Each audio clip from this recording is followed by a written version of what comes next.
Our goal as a business is we want to build a $10 million plus company. Why are you so transparent with building in public? It's a really good marketing play because we're a growth company. We're sharing how we're growing our company. A lot of people don't have the balls to do that. And so that sets us apart from a lot of our competition. But probably more importantly, it's our way of giving back to the business community and helping people along the way. I often think like if I could have had access to some of the information that we're sharing earlier on in my journey, then that would have really helped me a lot along the way. A lot of marketing firms focus on trying to work with like tech startups and the latest kind of unicorn companies. But for us, the idea of just working with ordinary companies who have maybe been around for 10 or 15 years, they've just been kind of quietly doing their thing and serving their community, turning over maybe a few $1 million or a few £1 million, but they've never really quite figured out marketing. So we really are excellent at helping those sorts of companies. So today, what we want to talk about, we want to take a little bit of a different approach. Often what we've been talking about is kind of the tactics and the day-to-day, what we're doing to grow our business. And I want to take a bit of a step back and I want to talk a bit about why we started this business and what our plans are for the future, why we're building in public and all of that kind of thing. And our goal is to be a $10 million plus business in the next few years. And so I want to outline how I think we can get there. And I just think it'll be really fun to outline these plans and then look back in a few years and see how close we were, see if we made it. And so it's really taking that building in public sort of theme and building on it. Amazing. I love it. I'm excited to hear. Let's start at the very beginning, I think. It's a good place to start. Can you tell me, why did you start B2B in the first place? Yeah, so my background is all B2B sales and marketing. So I actually started my career in sales primarily. And then I moved into more of a kind of hybrid sales and marketing role. And I actually think that's an interesting point because I've always approached marketing from a very commercial perspective, because I have that background in sales. And so I know really the value of marketing is it helps us to grow our business and get more calls and do more deals. And I think that served me, because without that context, I think sometimes marketers can be a little bit lost when it comes to actually growing a business. So I started in sales. My last sort of full-time real job before I launched my own business, I was my job title was Director of Business Development. I think if I was in a cool kind of software company, I would have been a head of growth or something like that. So it was a blended sales and marketing role, and it was a B2B service business that had been around for 20 years before I joined. Done amazing things, had a really awesome team, great culture, and I loved my time there. And in my role as Director of Business Development or Head of Growth or whatever you want to call it, we had a small sales team and a small marketing team. And really my responsibility was for getting more customers and growing revenues. And really proud. So as a team, we actually had record-breaking years back to back whilst I was in that role, in terms of the number of new customers that we acquired, and total revenue of the organization. So it was really nice to play a part in that. And it's funny looking back now, we talk about our growth protocol. Some people might be familiar with that, how we grow our business and how we grow the businesses of our partners. Looking back in hindsight, this was quite a long time ago now, we actually applied basically the same protocol as what we now do. I just didn't have the words to kind of describe it at the time. So I stayed at that business for a few years. This is turning into a long answer. Hopefully that's all right. So I stayed at that business for a few years. And then I left because I had an opportunity to launch my own company. And when we started our business, we were what I would refer to now as a pretty traditional marketing agency.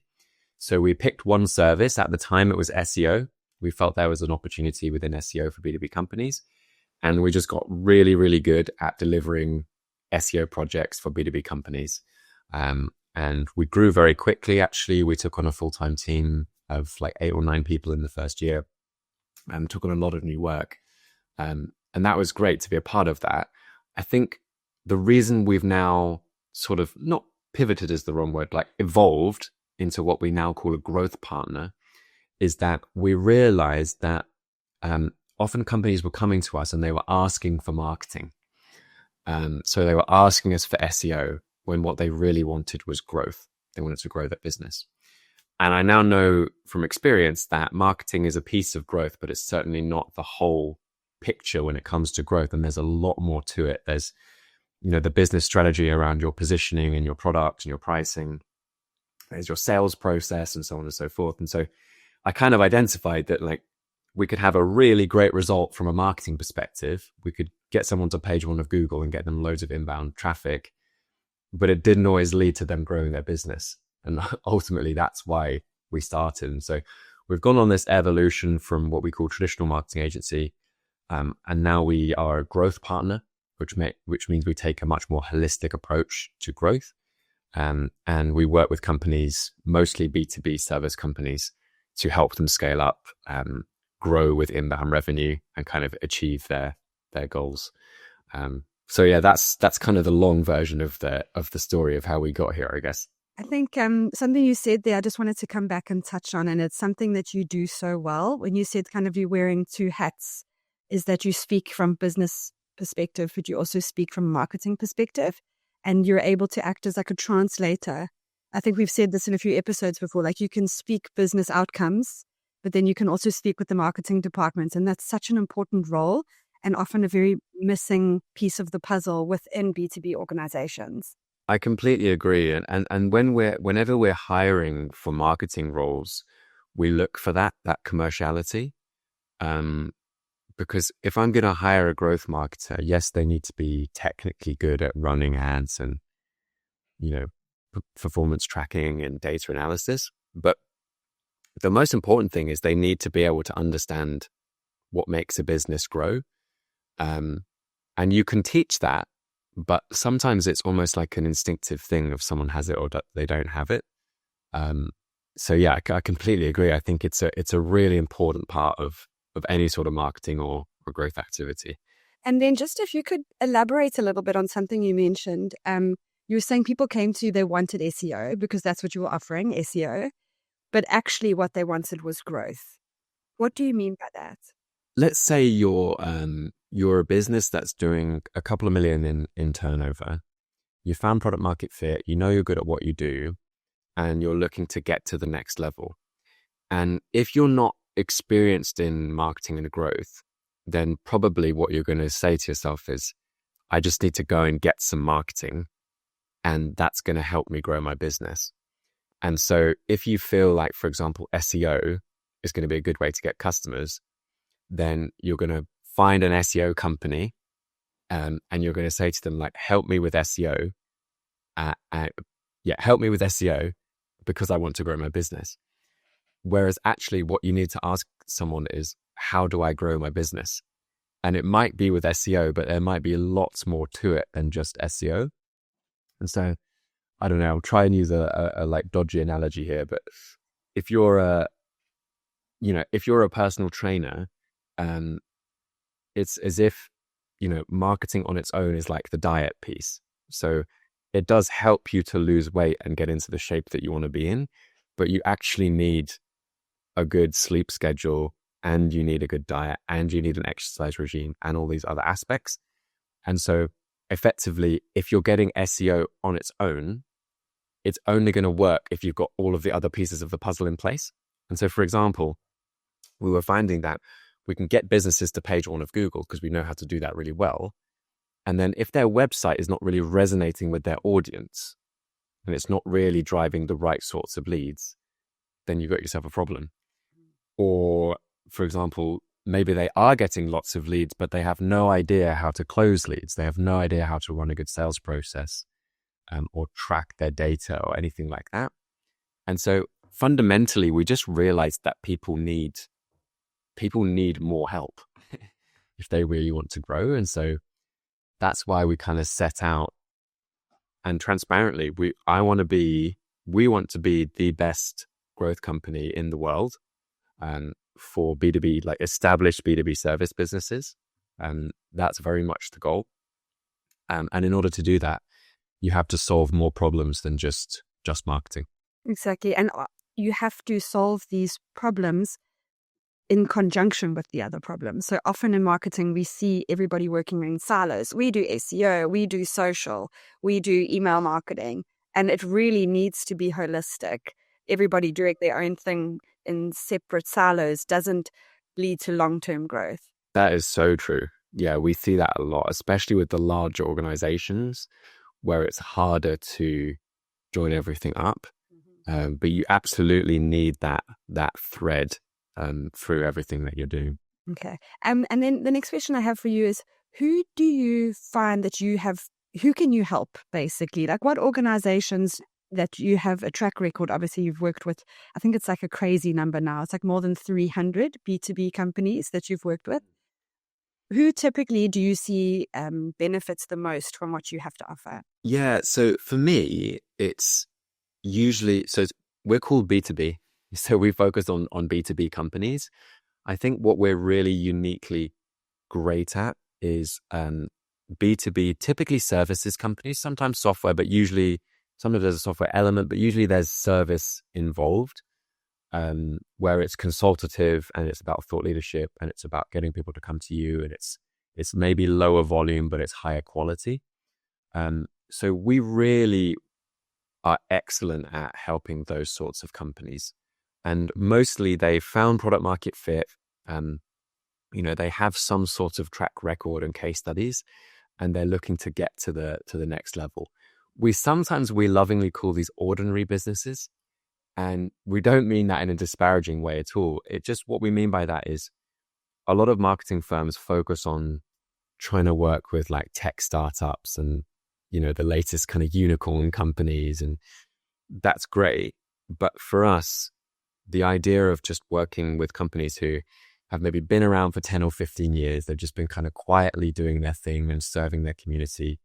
They've got a great business, turning over maybe a few $1 million or a few £1 million, and they've never really quite figured out marketing. So they've got a great product or a great service. Often they've tried a lot of marketing experiments and they've never quite figured it out. I think those are the organizations that we're really uniquely placed to help. Can you talk me a little bit through the how? So these companies, they have a track record. They've typically been relying on referrals, potentially Google ads. What is wrong with that strategy and how would you amplify it? There's nothing wrong with it. A lot of B2B service businesses, they rely on referrals. And these can be relatively large businesses as well. So you can be turning over 5 million, 10 million plus, which, I mean, in my world, that feels large, but maybe for some people that doesn't feel large. It's large too. I mean, it's funny because we've ended up working with some really large companies over the last couple of years, because I think we can help them as well. But there's this kind of sweet spot, I think, where someone has product market fit, but they're not a big organization. So maybe it's somewhere between 1 million and like 50 million or something like that. I've forgotten the question. What was the question? Basically, they've been relying on referral. Yes. Like, how do you elevate? So referrals is like, a lot of businesses can get to that point pretty much relying on referrals. There's one partner that we've just started working with recently who I think they're at sort of 40 to 50 million, and it's nearly all referral based business, which is a great sign. Hey, it means that you're obviously really good at what you do and people love recommending you to their colleagues and people in their network and so on and so forth. So that's a great starting point. The problem with referrals is, one, I actually think this as a channel may have declined a little bit in the last few years, like post-COVID, where there's less in-person things. So I think that's a challenge that some companies have. And then the second piece is that it's just not really scalable. You can't really pull a lever and get more referrals, unless you're doing like a whole sort of referral partnership scheme and so on and so forth, which isn't usually a fit for kind of high-end B2B company. So that's where you need to bolt on a real marketing engine, like a marketing system. And you're not going to stop getting referrals. In fact, what you're going to do is increase the number of referrals you get, because you're also going to have a greater presence on social media and marketing assets that really articulate what you do and so on and so forth. But I think most people know that they can't rely on referrals. Like most business owners want to be able to pull a lever and have a machine that they pull a lever and it grows their business. And I think with referrals, it's something you spoke about before, is that these people are really problem and solution aware. And you're basically only attracting customers who are problem and solution aware, where you actually should be marketing to the other 99% of your customer base that's maybe not problem and solution aware right now, but you can educate them so that they become a customer down the line. Yes, I think that's the challenge that a lot of these companies have is if you're used to referrals, you're used to coming to people who know who you are, know what you can do, and you've been recommended. And so you're likely to close a lot of that business. Like you have to be pretty bad to screw that up. And so we sometimes get people coming to us and they say like, yeah, we close leads at 80% or whatever. And it's like, it's a bit different if someone doesn't know who you are yet. And so the trouble with, if they already know who you are, they're already bought in, they've got a problem that you can solve, there's a lot less activation energy required in that equation to get someone to buy. Whereas imagine if that person doesn't know who you are, they don't know that they have a problem, and then they don't know that there's a solution to the problem that they don't know they have. That's a very different situation, and it requires a very different approach. And that's where you really have to figure out the market message and how you're communicating with those people. And that's really the holy grail of marketing. You need to figure out how to take cold traffic and turn it into a buyer over that journey. And if you can do that, and you can do that at scale, you'll have a very scalable company. Okay, well, on that note, talking about a very scalable company, what is your plan for B2B, for the company that you're currently running? I'm not calling it an agency. What am I calling it? It's a good question. For what are you calling it? Consultancy, I think. I think it's more consultancy. Yeah, I think that's a better way to think about it. It's funny in a way, and I had this conversation with the founder the other day. I think sometimes we like to try and come up with like new ways of saying things and new terms as founders. And ultimately, sometimes it's easier to just call it what the market calls it. That's, yeah, where your customers think and understand. Yeah. So probably consultancy or growth agency or growth partner is kind of how we would articulate it. So our goal as a business is in the next few years, we want to build a $10 million plus company. That's kind of our maybe 3 to 5 year target. I've changed as an entrepreneur. Like I'm less stressed now about hitting certain financial goals. For me, it's more about building the company that deserves to achieve the financial goal, if that makes sense. And that's sort of the rewarding part of it.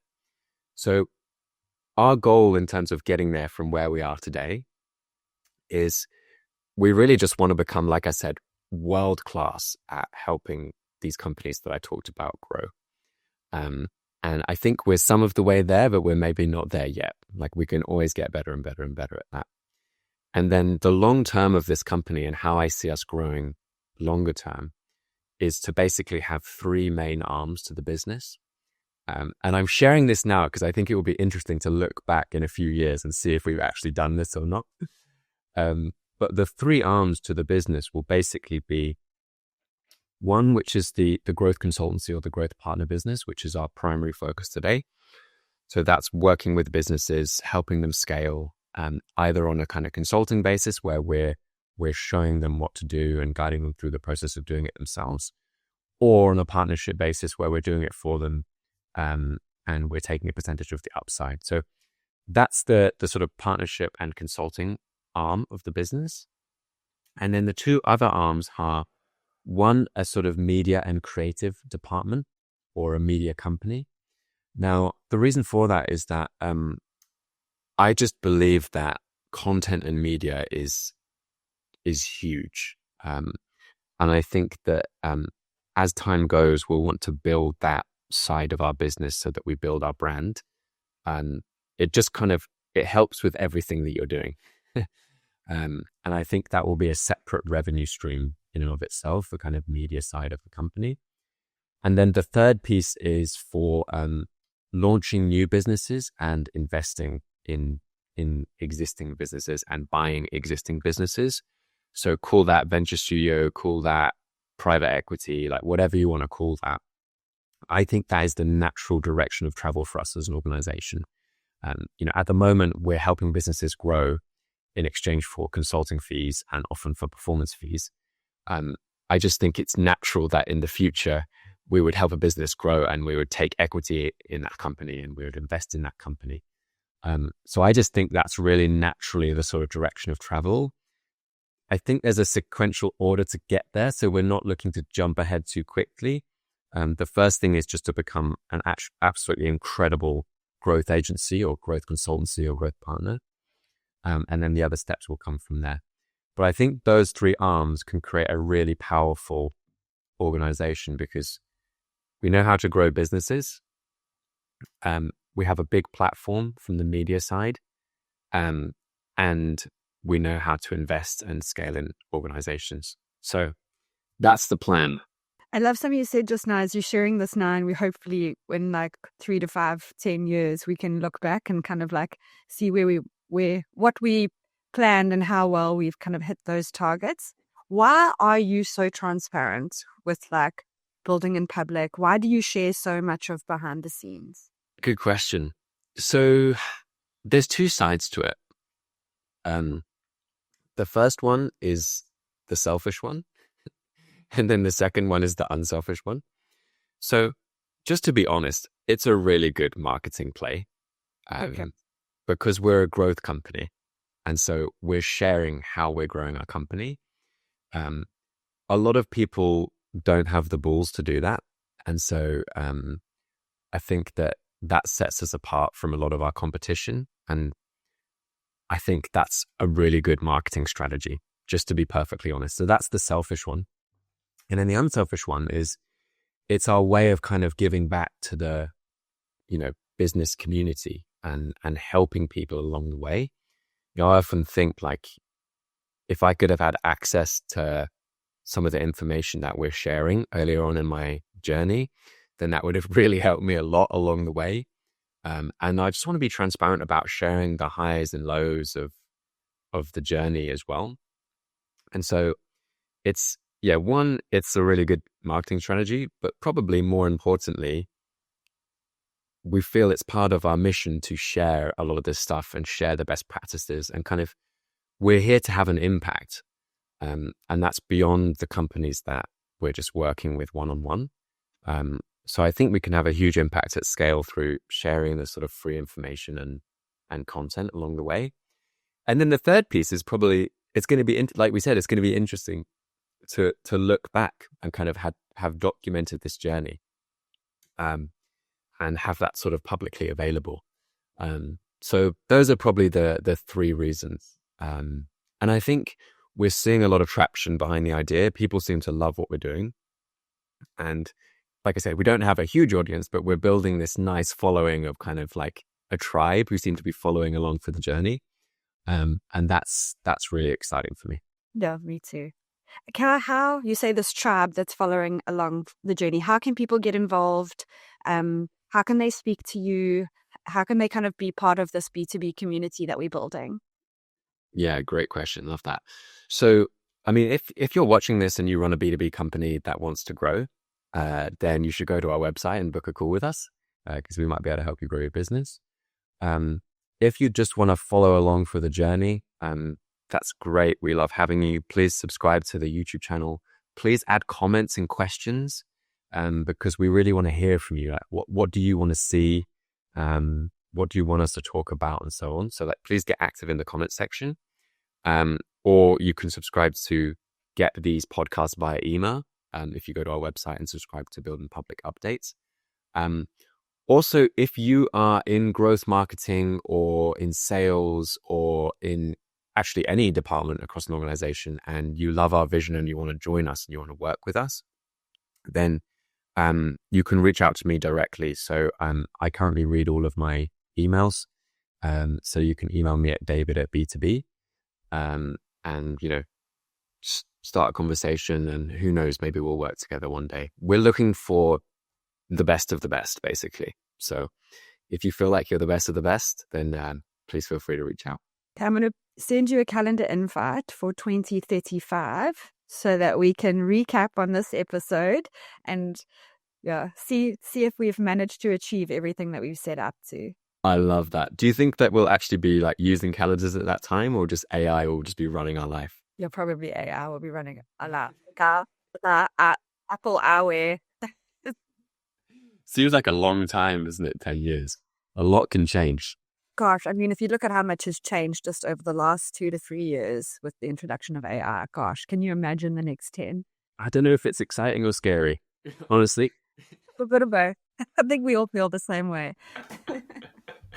Well, thank you so much for that tap, David. I really enjoyed it. And I'm really excited to be on this journey with you. Looking forward to helping 1 million businesses grow. Love it. Great sign off.